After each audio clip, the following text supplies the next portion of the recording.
चले sir, restricted fund method के तहत एक एग्जाम लेवल का क्वेश्चन देखते हैं। हमारी स्टडी टेक्स्ट की एग्जांपल नंबर 23 है, प्रोफेशनल स्पोर्ट क्लब 2 के नाम से। प्रोफेशनल स्पोर्ट क्लब 2 के नाम से ये सेम वैसा ही सवाल है जैसा हमने लास्ट क्लास में डेफरल मेथड के तहत किया था।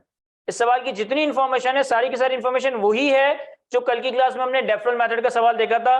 बस सवाल में फर्क किया है कि अगर तुम सवाल की रिक्वायरमेंट रीड करो तो सवाल की रिक्वायरमेंट में कह रहा है prepare the following under restricted fund method for the professional sports club, statement of income and expenditure for the year ended 30 June 2004, statement of changes in net assets for the year 30 June 2004 and statement of financial position as at 30 June 2004 single column. मैं सवाल की information भी तेजी से go through कर लेता हूं। ये सारी वही इंफॉर्मेशन है जो हमने कल ऑलरेडी रीड की थी, दोबारा से इसलिए रीड कर रहा हूं थोड़ा रिवाइज हो जाए। हमारे पास कहता है following information relates to professional sport club और non profit organisation, trial balance asset 30 June 2003। इस इंफॉर्मेशन को सही कर दीजिएगा, ये 30 जून 2004 है। हमारे पास टोटल फंड एज ऑन 1 जुलाई 2003 आ रहा है 1715। लॉन्ग टर्म एसेट्स आ रहा है net 428, investments 1204, short term bank loan 17, prepaid and accrued expenses 8 and 11, cash and bank 43, fee for services 340, fundraising in various tournaments 15, contribution 94, government funding 150, investment income 144, salaries 403, rent and utilities 354 and other expenses 46। फिर हमारे पास कुछ additional information है। Point number 1 में कहता है composition of the fund balance is as follow. हमारे पास ट्रायल बैलेंस में सबसे पहली लाइन जो आ रही है ना, टोटल फंड एज 1 जुलाई 2003 1715, इसका breakup fund for supporting the young talent, externally imposed stipulation that the resources contributed be maintain permanently. ये कौन सा फंड था सर? ये एंडोमेंट फंड था, क्योंकि इसकी कंट्रीब्यूशन को परमानेंटली मेंटेन करना है, कंट्रीब्यूशन को इस्तेमाल नहीं करना। Fund for gymnasium and training, externally imposed stipulation for specific use of the resources. ये कौन सा फंड था सर? ये एक्सटर्नली रिस्ट्रिक्टेड फंड था। ये एक्सटर्नली रिस्ट्रिक्टेड फंड है, यानी कि इसकी जो कंट्रीब्यूशन होगी, गौर से सुनिएगा मैं क्या कह रहा हूं, यानी कि इसकी जो कंट्रीब्यूशन होगी वो रिस्ट्रिक्टेड कंट्रीब्यूशन होगी। और ये वो रिस्ट्रिक्टेड कंट्रीब्यूशन है जिसके लिए सेपरेट कॉरिस्पॉन्डिंग फंड क्रिएट किया गया है। अभी थोड़ी देर पहले जो मैंने रेवेन्यू रिकॉग्निशन समझाई थी उसमें रिस्ट्रिक्टेड कंट्रीब्यूशन में मैंने 2 बातें कही थी ना, कि कॉरिस्पॉन्डिंग रिस्ट्रिक्टेड फंड प्रेजेंट हो रहा हो, कॉरिस्पॉन्डिंग रिस्ट्रिक्टेड फंड प्रेजेंट ना हो रहा हो। तो ये एक ऐसी रिस्ट्रिक्टेड कंट्रीब्यूशन है जिसके लिए सेपरेट रिस्ट्रिक्टेड फंड प्रेजेंट किया गया है। समझ आ रहा है ये मैं?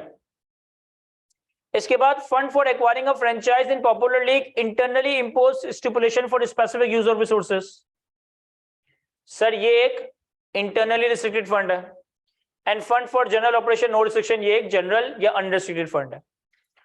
फिर हमारे पास कंट्रीब्यूशन का ब्रेकअप आ रहा है। The detail of contribution, same restriction apply as applicable to the related fund are as follow. हमें ट्रायल बैलेंस में जो टोटल 94 की कंट्रीब्यूशन दी गई, इसका ब्रेकअप 15 की contribution young talent support program के लिए, यानी कि एंडोमेंट फंड के लिए। 2 रुपए की कंट्रीब्यूशन जिम्नाजियम और ट्रेनिंग के लिए, यानी कि एक्सटर्नली रिस्ट्रिक्टेड कंट्रीब्यूशन या फंड के लिए। 12 की कंट्रीब्यूशन है फ्री होल्ड लैंड को एक्वायर करने के लिए, however the land has not yet been acquired. 12 की कंट्रीब्यूशन एक लैंड को एक्वायर करने के लिए, एक्सटर्नल रिस्ट्रिक्शन, लेकिन अभी हमने लैंड एक्वायर नहीं की। सर इसका क्या करेंगे? देखो again deferral method, sorry restricted fund method में तुमने देखा ये रिस्ट्रिक्टेड कंट्रीब्यूशन है, यस। फिर तुम्हें देखना है क्या इसके लिए सेपरेट फंड है, क्या इसके लिए सेपरेट फंड है?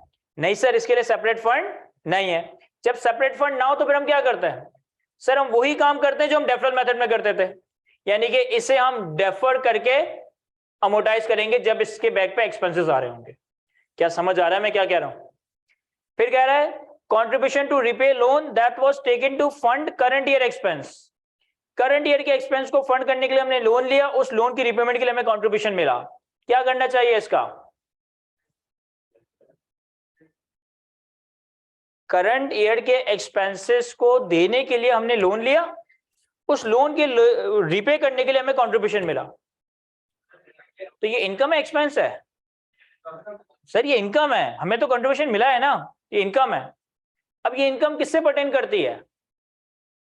जनरल फंड से, रिस्ट्रिक्टेड फंड से, या सर ये जनरल फंड से पर्टेन करती है क्योंकि करंट ईयर के एक्सपेंस के लिए। कंट्रीब्यूशन अनरिस्ट्रिक्टेड, 57 की कंट्रीब्यूशन ऐसी है जो कि अनरिस्ट्रिक्टेड है, यानी कि जनरल अनरिस्ट्रिक्टेड फंड की मूवमेंट में आ जाएगी।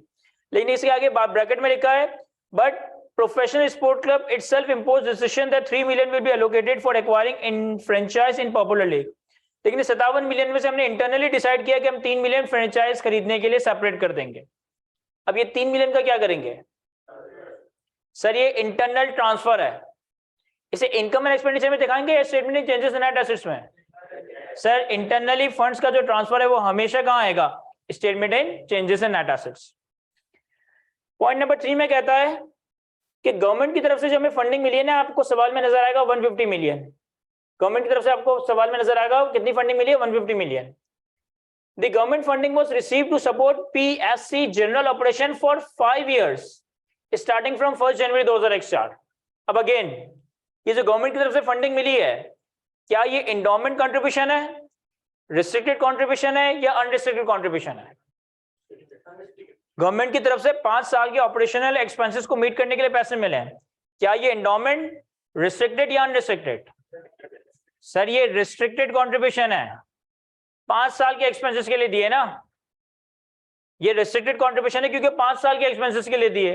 अगला सवाल, क्या इस फंडिंग, क्या इस कंट्रीब्यूशन के लिए कोई सेपरेट फंड है? क्या इस फंडिंग, क्या इस कंट्रीब्यूशन के लिए कोई सेपरेट रिस्ट्रिक्टेड फंड है? नहीं। तो अब आप क्या करोगे? सर वही काम करेंगे जो डेफरल मेथड में करते थे, यानी 150 पूरा डेफर्ड कंट्रीब्यूशन बन जाएगा, जितना पीरियड गुजर गया उस हद तक प्रोपोर्शनेट इनकम रिकॉर्ड हो जाएगी, बाकी सारा डेफर्ड कंट्रीब्यूशन में प्रेजेंट हो रहा होगा। The investment income of 6 million is externally restricted to be added to the principal amount of resource for the young talent fund to be maintained permanently. There is no other restriction on investment income। कह रहे हमारे पास trial balance में मेरे ख्याल है 144 की investment income थी, जिसमें से 6 रुपए की इन्वेस्टमेंट इनकम ऐसी है जो कि यंग टैलेंट फंड में ही एड अप कर दी जाएगी, एड ऑन कर दी जाएगी। अब इस 6 मिलियन का मैं क्या करूंगा?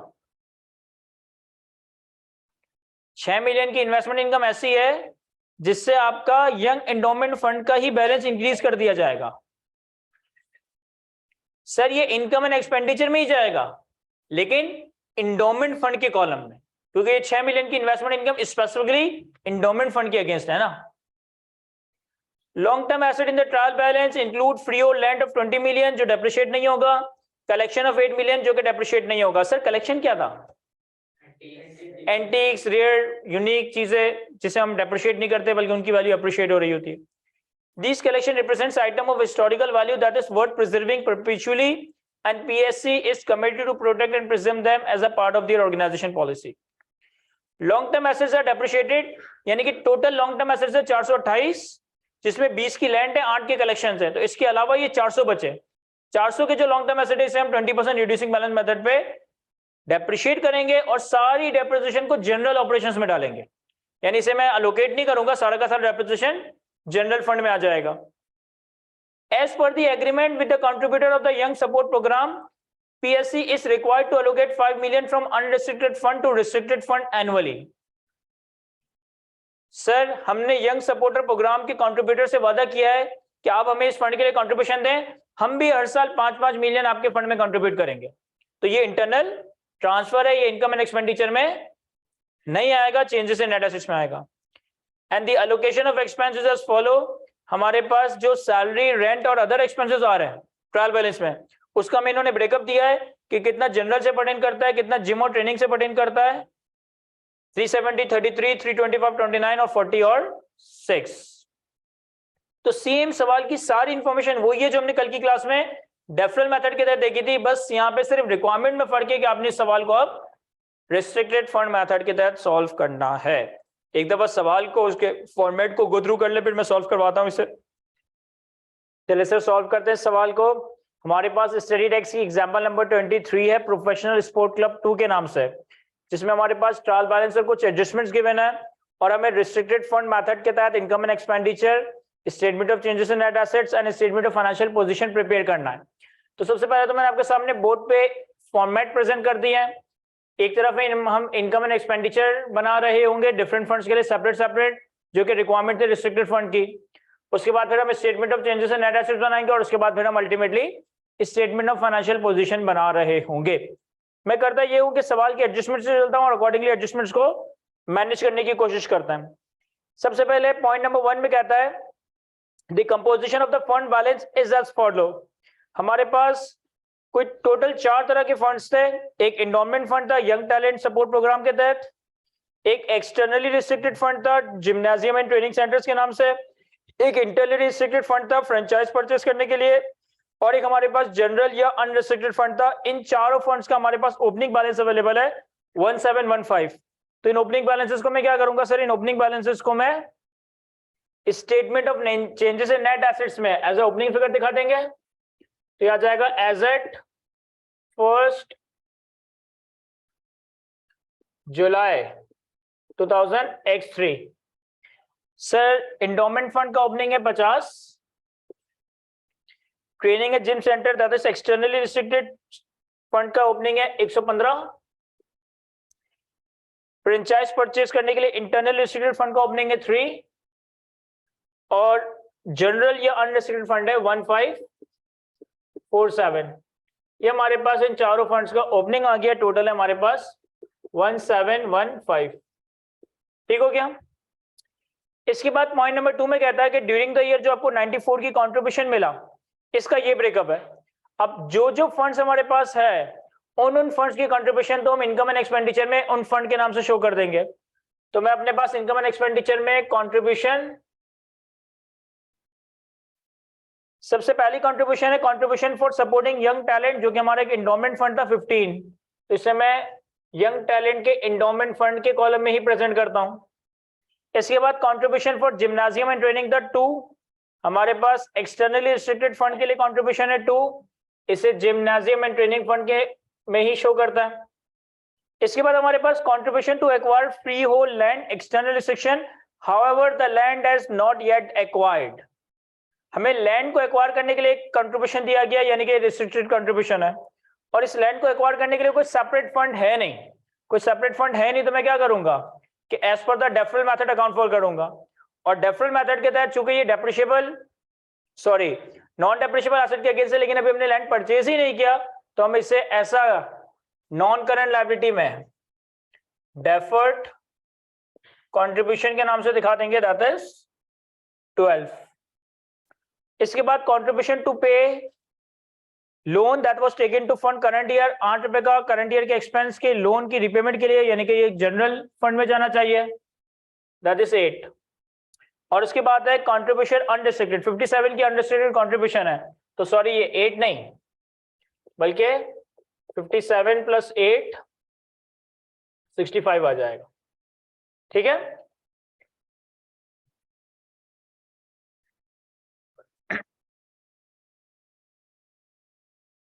सर ये पता कैसे चलेगा कि ये जो 12 आपने यहां लिखा है इसका फंड बना हुआ नहीं है? ये बिल्कुल ऐसे पता चल रहा है पॉइंट नंबर 1 से। पॉइंट नंबर 1 में जो फंड बने हुए थे उनके ओपनिंग बैलेंसेस अवेलेबल थे, और सवाल की इंफॉर्मेशन में कोई नया फंड बनाने का कहा भी नहीं है। सही है। अच्छा, पॉइंट नंबर 2 के सबसे लास्ट रॉ में लिखा है कि contribution unrestricted, but professional sport club has imposed restriction that 3 million will be allocated for acquiring franchise in a popular league। 3 million का अमाउंट आपने जनरल से उठाकर इंटरनली रिस्ट्रिक्टेड फंड में लेके जाना है। तो मैं हाथों हाथ इंफॉर्मेशन को मैनेज कर देता हूं। तो ये हमारे पास फंड्स के दरमियान ट्रांसफर है, और ये हमारे पास statement changes in net assets में आएगा। तो मैं यहाँ पे एक लाइन आइटम डाल देता हूं, इंटरनली रिस्ट्रिक्टेड ट्रांसफर कितना सर, 3 मिलियन हम जनरल फंड से निकाल कर फ्रेंचाइज फंड में लेके चले जाएंगे, तो इसका नेट फंड पे कोई इंपैक्ट नहीं आएगा। फिर पॉइंट नंबर 3 में कहता है the government funding was received to support the general operations for 5 years starting from 1 January 2004। अगर आप ट्रायल बैलेंस में देखें तो गवर्नमेंट ने 150 की फंडिंग दी है 5 साल के ऑपरेशंस को फाइनेंस करने के लिए 1 जनवरी 2001 स्टार्ट। तो 5 साल में से 6 महीने तो हमारे साल में ही गुजर गए, तो जो 6 महीने हमारे साल में गुजर गए वो हमारे पास इनकम एंड एक्सपेंडिचर में आ जाएगा। कितना? 150 डिवाइडेड बाय 5 मल्टीप्लाई बाय 6/12, 15। और चूंकि ऑपरेशंस के लिए तो इसे मैं जनरल फंड में दिखा देता हूं। फिर बाकी का जो अमाउंट है सर, बाकी का अमाउंट कितना है? 150 में से अगर 15 इनकम दिखा दिया तो 135 डेफर्ड कंट्रीब्यूशन है, क्योंकि इसके लिए भी कोई सेपरेट फंड नहीं है, तो इसे हम लायबिलिटीज में दिखा देंगे।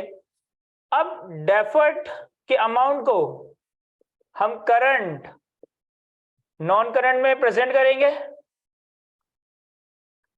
डेफर्ड का जो अमाउंट है हम करंट नॉन करंट में प्रेजेंट करेंगे।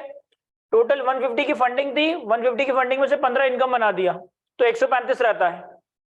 135 अगले 4.5 साल के लिए, तो अगले 1 साल में कितना अमाउंट होगा?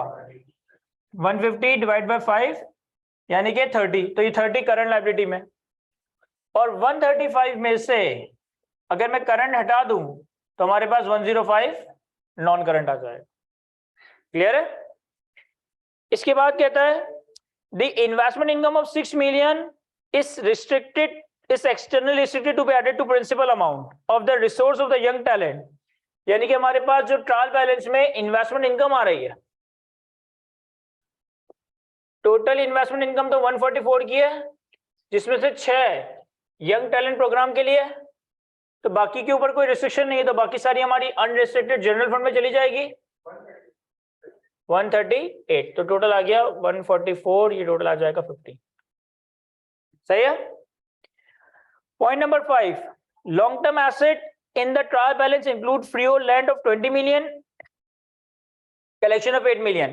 इसे मैं हाथों हाथ बैलेंस शीट में ले जाता हूं। सर हमारे पास free hold land 20 million, sir हमारे पास कलेक्शन दैट इज 8 million, और बाकी अदर लॉन्ग टर्म एसेट। अब अदर लॉन्ग टर्म एसेट कितने आएंगे? 428 टोटल है, इसमें से 20 आपने पहले ही अलग करके लिख दिया, जिसमें से 8 आपने पहले ही अलग करके लिख दिया।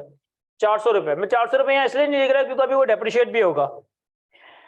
पॉइंट नंबर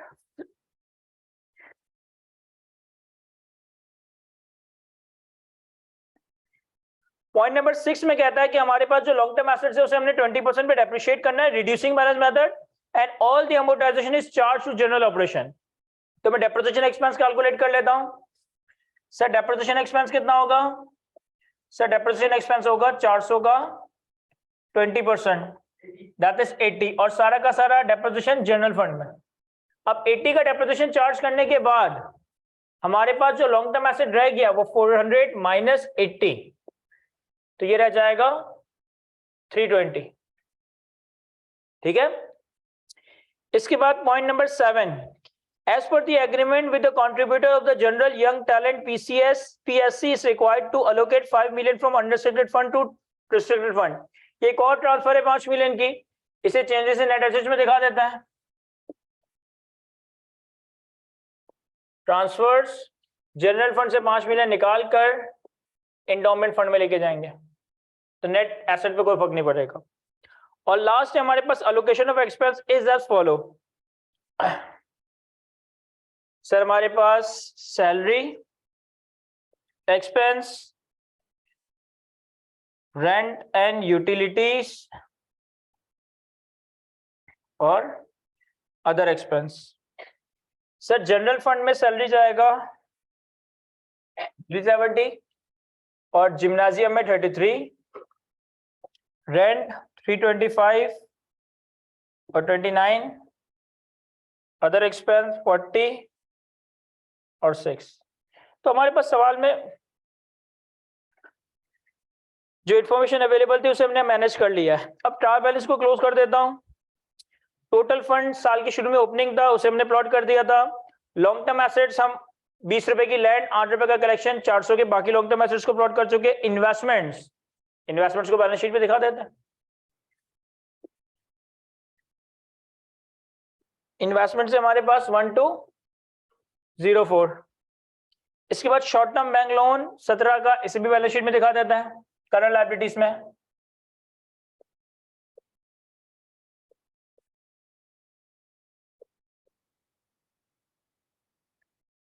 एक मिनट।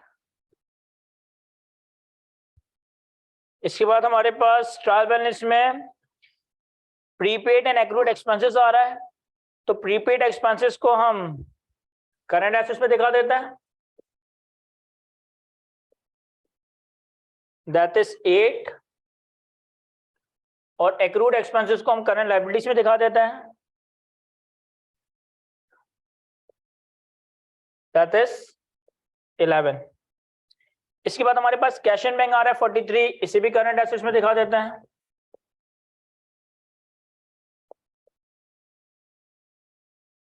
इसके बाद हमारे पास फी फॉर सर्विसेज आ रहा है, इसे इनकम एंड एक्सपेंडिचर में।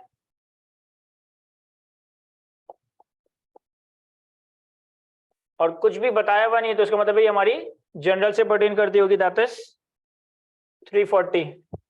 इसके बाद हमारे पास फंड रेजिंग, कुछ भी नहीं बताया हुआ, इसका मतलब अगेन ये भी हमारी जनरल से पर्टेन करती होगी। इसके बाद कंट्रीब्यूशन 94 हम देख चुके हैं, गवर्नमेंट फंडिंग 150 हम देख चुके हैं, इन्वेस्टमेंट इनकम हम देख चुके हैं, salary rent and other expenses भी हम प्लॉट कर चुके हैं। सवाल की सारी इंफॉर्मेशन को मैंने मैनेज कर लिया है। तो फाइनली हम पहले इनकम एंड एक्सपेंडिचर को कंप्लीट कर लें। तो जरा देखिए इनकम्स का टोटल कितना आ रहा है।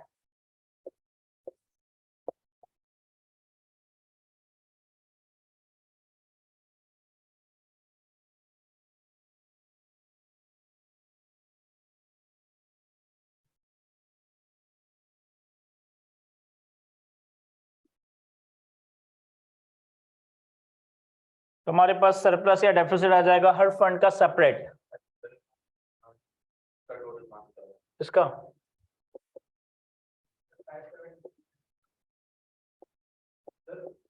573 जनरल फंड का, तो ये 514 कैसे हो सकता है?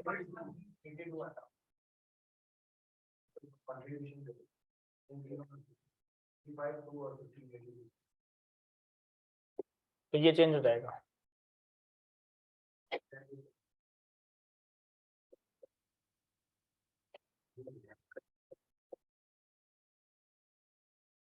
ये सैलरी ये हमसे कैलकुलेट कर लेना।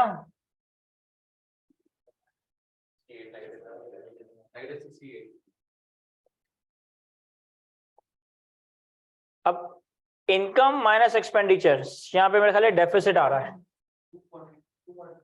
242 का डेफिसिट, 2 माइनस 68, यहाँ पे डेफिसिट आ रहा है 66,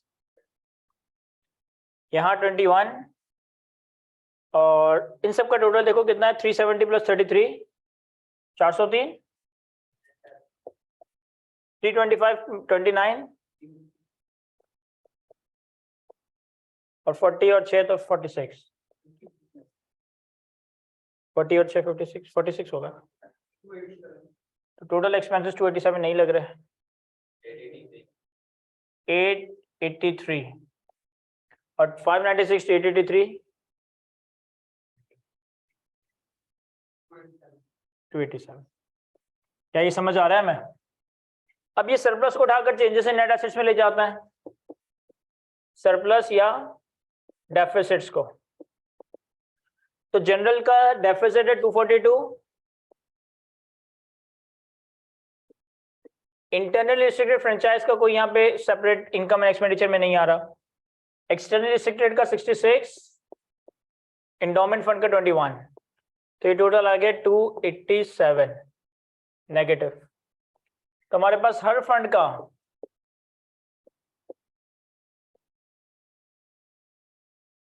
क्लोजिंग आ जाएगा एज एट 30 जून x4 1297 6 49 6 1428। अब यही फंड्स की जो क्लोजिंग है हमारी बैलेंस शीट पे चले जाएंगे। सबसे पहले जनरल फंड, फिर इंटरनली रिस्ट्रिक्टेड फंड, फिर एक्सटर्नली रिस्ट्रिक्टेड फंड और फिर एंडोमेंट फंड। किया जाएगा जनरल फंड का 1297, इंटरनेट डिस्ट्रिक्टेड फ्रेंचाइज का 6, 49, 76। तो total of fund is 1428। Non current liabilities आ जाएगी हमारे पास 117। करंट लायबिलिटीज आ जाएगी हमारे पास। तो फंड, नॉन करंट लायबिलिटी और करंट लायबिलिटी इन सब का टोटल आ जाएगा 1603। नॉन करंट एसेट्स का टोटल आ जाएगा, करंट एसेट्स का टोटल आ जाएगा 1552 करंट एसेट्स, और करंट और नॉन करंट एसेट्स का टोटल 1603 है।